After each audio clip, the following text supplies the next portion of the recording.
This is Past Force. In July of 1948, Nye Bevan, the founder of the NHS, in the year he founded the NHS, said this at a Labour Party rally in Manchester: "No amount of cajolery could eradicate from my heart a deep, burning hatred of the Tory party. They are lower than vermin." His exact words: lower than vermin. But does history prove him correct? Or does it prove him wrong? Was he right to say that the Tory party are lower than vermin? Are the Tory party, as a force in British politics, generally bad? In September of 1938, Neville Chamberlain, Tory Prime Minister, did this. He came back from Munich having signed an agreement with Hitler that the two countries would never go to war, that there would be peace in our time. Look, I've got it written down on a piece of paper. Must be true. It's one of the biggest misjudgments in British history. Because of course Hitler was never going to stick to this idea. Plus, Chamberlain was rolling over Czechoslovakia. He was letting the Nazi Party get away with invading Czechoslovakia. It was pathetic, really, to think that Hitler would just say, "Oh yeah, I'm not gonna invade anyone else." Of course he was. And Neville Chamberlain was a fool for thinking that he wouldn't. The British government's policy of appeasement throughout the 1930s, and at the time the government was mostly either National Coalition or Tory-led National Coalition, their policy of appeasement allowed Nazi Germany, allowed Hitler the time to strengthen, to build up their forces, their armies, and this effectively meant that the Second World War, fighting Nazi Germany, was harder than it needed to be, because they were stronger than if they'd been stopped at an earlier point in history, if the Tory party, if the British government, and even the rest of Europe, to be fair, had intervened. So of course, exactly 1 year after Neville Chamberlain waves his piece of paper in the air, Britain is at war with Germany. But Neville Chamberlain was a puddy-tat. Chamberlain was, well, he was a coward. He wouldn't be the last coward to lead the Conservative Party, but he was a coward and a puddy-tat compared to his successor. Winston Churchill is regarded as the greatest Prime Minister Britain has ever had. If anyone says this, they're wrong. Yes, he helped get Britain through the Second World War, but his second government in the 1950s was an absolute failure, an absolute disaster from a policy point of view. And it's very difficult to find out there any information on what was actually going on during this second government, because nobody wants to mention it, because it kind of proves that Winston Churchill wasn't overall a good Prime Minister. He wasn't even a very nice man. You just have to look at what he said about the Bengal famine in India in 1943. I'm going to let you look it up yourself, because I'm not repeating this on here, because it is absolutely fucking atrocious and fucking disgusting. Any man who says that kind of thing, says something like that, cannot be regarded as a great statesman cannot be regarded as a great Prime Minister. And he was saying this whilst in office. Yet, the Bengal famine wasn't the only genocide that Winston Churchill's government would perpetuate.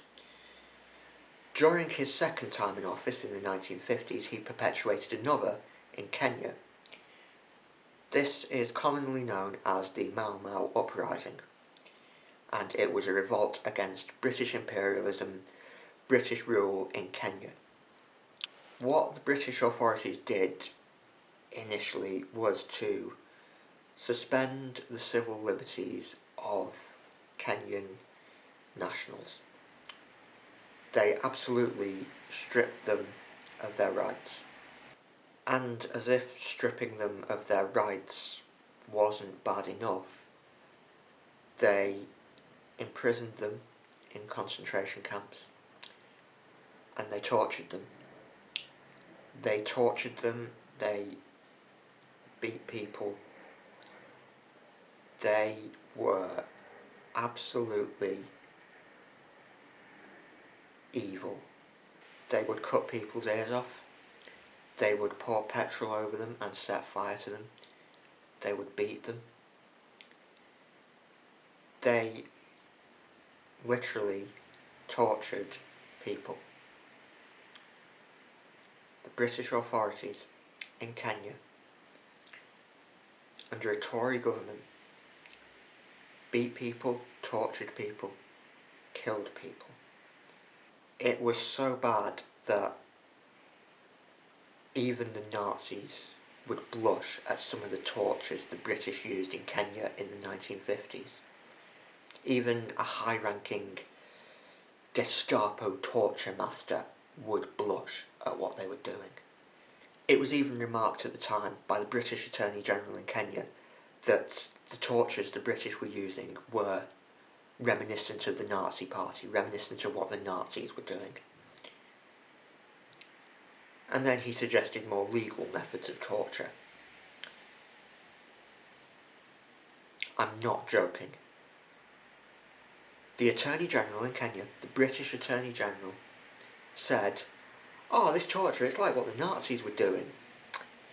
How about doing it this way instead? It's more legal." And as if the Prime Minister being a racist, genocidal maniac wasn't bad enough, during the Second World War, the British also perpetuated a number of war crimes.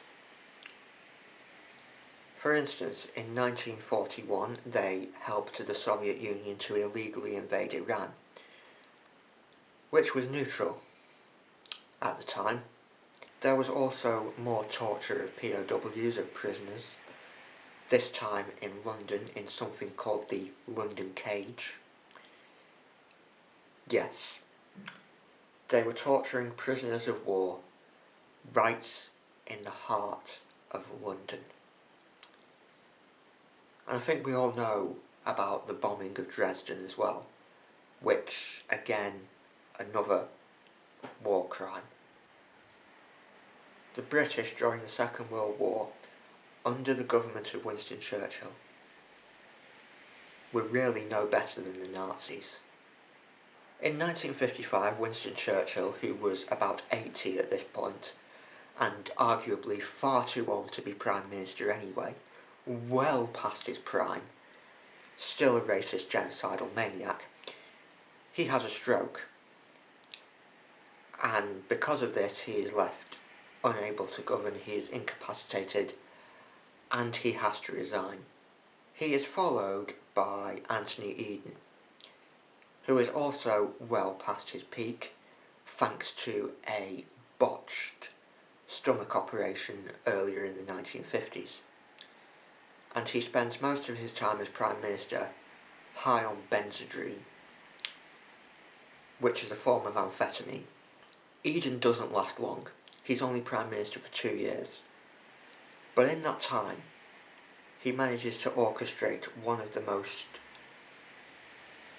horrifying and disastrous and notorious incidents in modern British history, the Suez Crisis.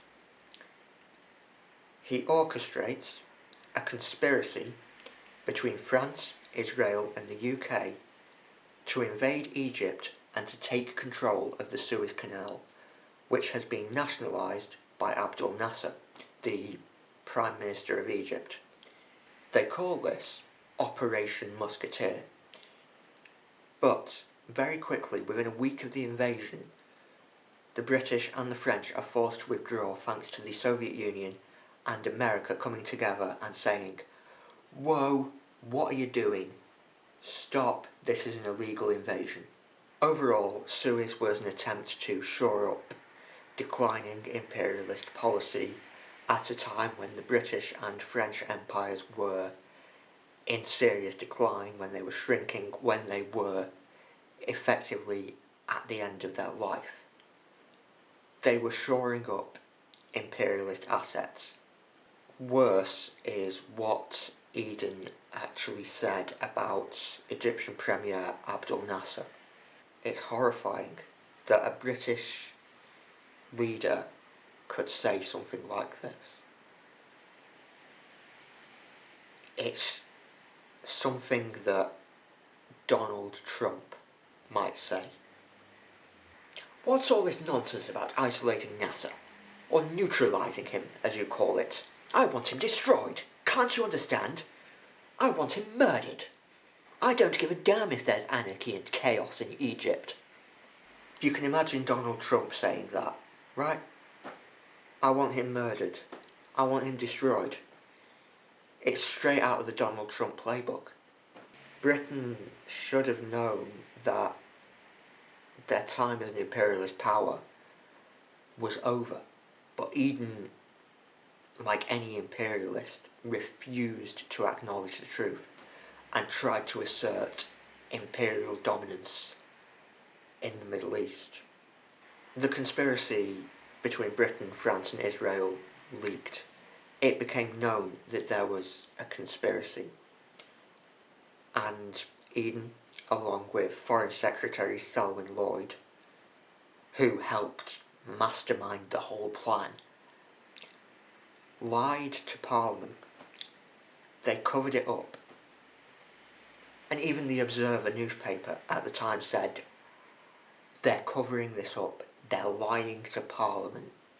And years later it was confirmed that they lied to Parliament, that they conspired to illegally invade Egypt in order to take control of the Suez Canal. Of course, racist maniac Winston Churchill still had to come and stick his oar in, and he said that the British government shouldn't have backed down, that they should have kept their troops in Egypt, that they should have ignored the US and the Soviet Union and the UN and the rest of the world, and they should have carried on. And Eden himself, he said that, "As long as I live, I shall never apologise for what we did." So what have we had so far? We've had a coward who misjudged the European situation, who allowed Nazi Germany the time to strengthen and made the Second World War much harder than it should have been. We have a racist genocidal maniac who committed 2 genocides, tortured prisoners of war, in the heart of London even, at one point, tortured people, and was a massive, massive warmongering dickhead. And we have an illegal invasion of the Middle East, and lies to Parliament, and a conspiracy to cover it up. And this isn't even going into their domestic policy failures either. It does get worse, because as the Tory party were to prove throughout the 60s and 70s, they weren't just evil, they were also corrupt and incompetent. History! It's a thing of the past! It's a thing of the past.